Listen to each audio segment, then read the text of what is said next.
Howdy, who all my stock market gamblers? Welcome today. I'm Tall Mike. So glad you're here. What do we got going on in the markets? Well, they continue to press higher, right? We've had a 6-week winning streak for the stock market. Been going up every week, every week. This will be the 7th up week if it closes as an up week. Now, what that is a lot of complacency in the market. Matter of fact, I was listening to a podcast where the guy said there's no risk in this market for the next 2 months. It's only going to go up. Now, he's claiming it's going to go up because there's going to be massive stock buybacks. Now, stock buybacks are a part of the market, right? They buy their stock back with their money or with money they borrowed to make their stock go higher so that they can get their corporate payout, right? And when the payout comes, it's based upon stock performance, push the stock performance up higher with corporate buybacks. Now, are buybacks a good thing? Well, it's possible they are, right? But I'm going to go with they're not. Take a look at Boeing, for example. Now, they're a big company that does a lot of stock buybacks, been doing it for years and years and years, right? But now they're in financial trouble, right? They don't have any money, and usually they come to the United States and ask for the taxpayers to bail them out because they've been buying their stock back so that all their shareholders and all the executives can get their big paychecks, right? Well, should we bail them out? Should we be the ones holding the bag? Look, at stock buybacks, in my opinion, should actually be probably made illegal. That's just my take. A lot of people think they're a good thing because you can financially engineer the price of the stock higher. And that's what's been going on. That's what this guy's saying. There's no risk to this stock market for the next 2 months because of the stock buybacks. Now, there might be a little bit of risk because we have an election coming up, and I think the election could be a big risk factor for the stock market. If there's no clear winner, it could go to the court system for a long time. That could rattle the stock market. I think wars around the world, they're starting to heat up, right? I think that's a lot of risk for the stock market. So I do see a lot of risk in this market, but I do agree they're pushing the market up higher, right? 6 straight weeks. This will be week number 7. We'll see if they can close up another week, right? Now, okay, so let's talk about the bank failure that happened. It just happened over the weekend, right? Over last weekend. They always close the bank on Friday, right? They come in and they close up the bank and they say, okay, everybody, we're closing the bank. Don't move. It's almost like a bank robbery, really. They come in and they seize all the assets, right? Because the bank is insolvent and they cannot pay their customers and they do not get their money back. Now, what's fascinating on this bank bailout is the fact that when Silicon Valley Bank, right, SVB, was bailed out, all the billionaires are in there from Silicon Valley, and they all got 100% of their dollars back, right? Even though they weren't insured by the FDIC bailed them out because they didn't want to have a bank run. Well, now the FDIC is starting to run out of money, and this bank, the bailouts, if you have over 250,000, that's where you're insured up to, 250,000. You have over that amount, you're only getting 50 cents on your dollar back. It's kind of like the bail-ins are already starting, right? Because the FDIC, they're out of money. They don't have the money to bail out the banks anymore. So this bank, if you're not insured above the 250,000, you're going to get 50 cents on your dollar.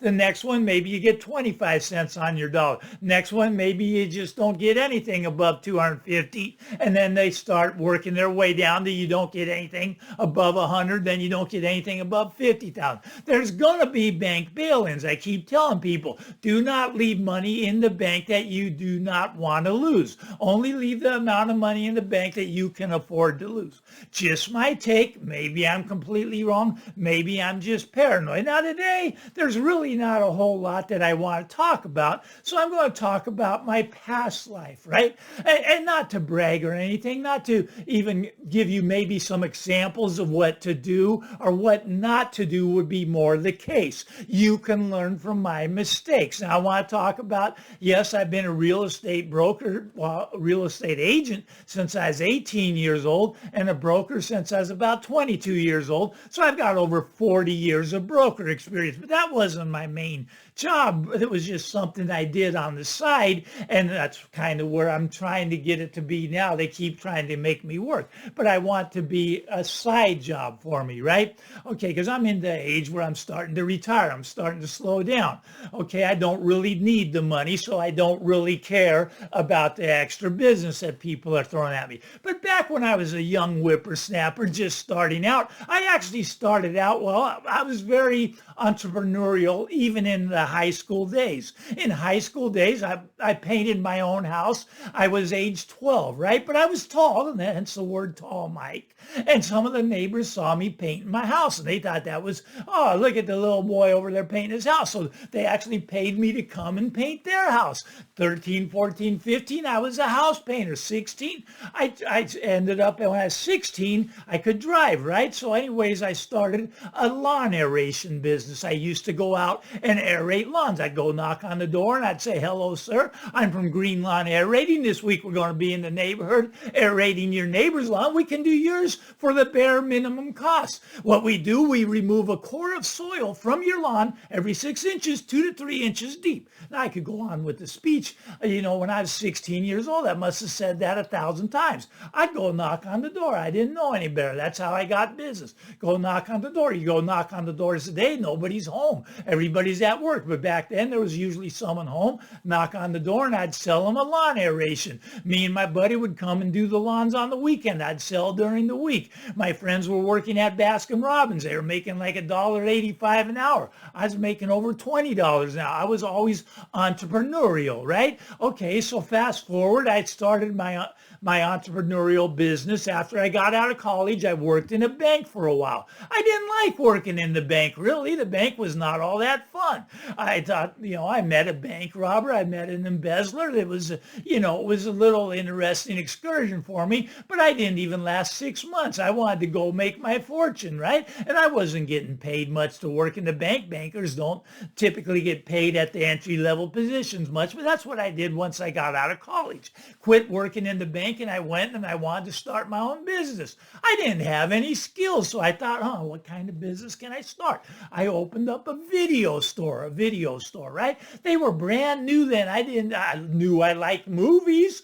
Video was movies. Opened up a store. I borrowed $8,000. $8,000. I thought that was all the money in the world back then. Bought some videotapes, rented a little space from a gentleman, had a little retail store, right? That business took off. It's like NVIDIA today, right? NVIDIA took off. Anyways, I took that store, split the inventory. Now I had 2 stores. Then I turned it into 4 stores. I had a little empire going, right? In the video business, right? And I thought this was going to go on forever, just like people today think NVIDIA is just going to keep going up forever, right? It didn't keep going up forever. Anyways, it turned down and I lost a lot of money in there. Now, what I should have been doing was opening a store. They were selling for about $700,000-800,000 in my area.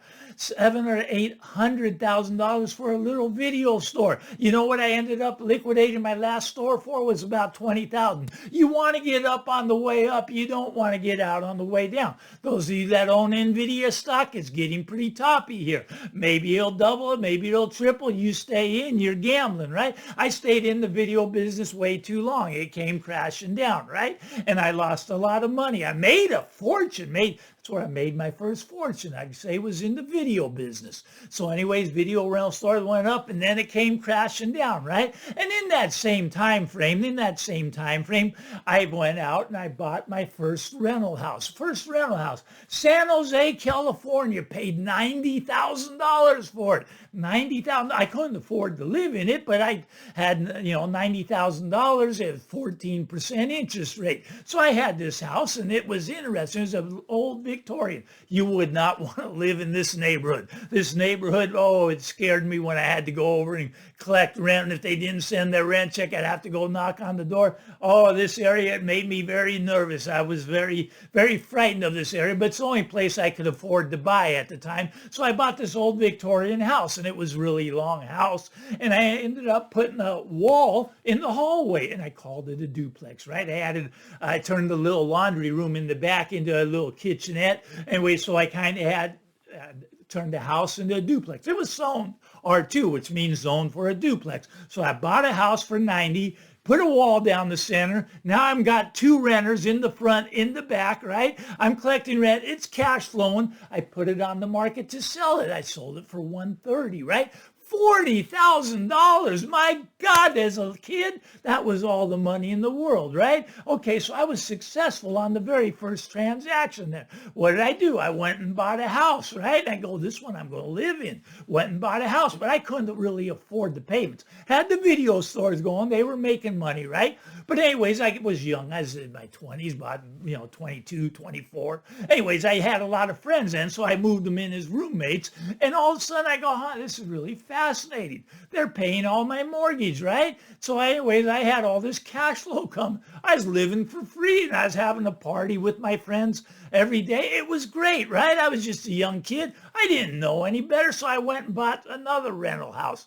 That rental house, rented it out, bought another one, rented it out. I had 3 rental houses, plus the one I lived in, plus the video stores. Video stores came tumbling down. This was about 1986, 1987. I thought the houses only went up. I learned a lesson right then. Houses don't only go up. They actually went down in 1986, 87-ish, right? Okay, anyways, the video stores were crashing. All my cash was going away. And I had a lot of leverage. Now, that's what I want to talk a little bit about here, is the leverage situation. Look, if you got too much leverage, which is too much debt, it's going to come crashing down on you. Our government should learn a lesson here. Government has way too much debt. I had way too much debt. I was levered, but you see, I was also stupid, right? I was living high, right? I had a fancy car, and I like to go to the racetrack. I like gambling. It used to be called stock market gambler, right? Okay, so I like gambling. I like horses. I bought a couple of them, right? Do you know race horses? They're very expensive to keep. But when they win, they bring in money, but they don't always win. Some of my horses, I should have named one Elpo and the other Elmers. Glue factory and the dog food, right? They did not run very fast, so I was losing money there. I used to fly airplanes, right? I always wanted to buy an airplane, never bought one, always rented them, right? But that was pretty exciting time for a kid in his 20s, right? I had 3 houses plus the one I lived in. I had 3 or 4 video stores floating around, and I had race horses. I was flying airplanes, but I was way too leveraged, too much debt. And I learned a very valuable lesson, very painful lesson. It all came crashing down on me. I mean, I lost everything. I didn't declare bankruptcy. I sold one, paid off them. But when it was all said and done, I was flat broke, back to zero, starting over again, right? That was my first empire. Now in this video, we only got time to talk about my first empire. Now when I say empire, I'm not a rich guy now. I wasn't a rich guy then. Thought I was a rich guy then. I was living like a rich guy, spending money. It was easy for me to get dates. Hey, you want to fly over to down to Monterey, have some lunch in my plane? The girls would say, yeah, I want to go out with you, tall Mike. I was living large. It was kind of fun, right? But anyways, I was living like I was rich. Now I live like I'm poor, but I actually have some financial assets. You see, there's a lesson there. Some of the richest people I know, you wouldn't know they have $1, right? They own like 50 houses in San Jose, multi-millionaires, right? And they drive an old beat-up truck and wear worn-out clothes. They don't spend the money, right? Those are the rich people that keep the money. I was one of the rich people, the fools, living like a fool, and I lost everything at that time. Lost that empire, you see, but then moving forward, I did learn a little bit, right? I learned a little bit. You live within your means. You do not get in that type of debt. It's very stressful. I did not sleep at night. I was put on sleeping pills. I couldn't sleep. I had so much stress in my lifetime, right? It just wasn't working out. I lost it all. I was levered. The debt bubble in my own personal life, my debt bubble popped. Now, the debt bubble in our government situation is going to pop. Now, you do not want to have a personal debt bubble. You want to get out of debt. You want to pay it down.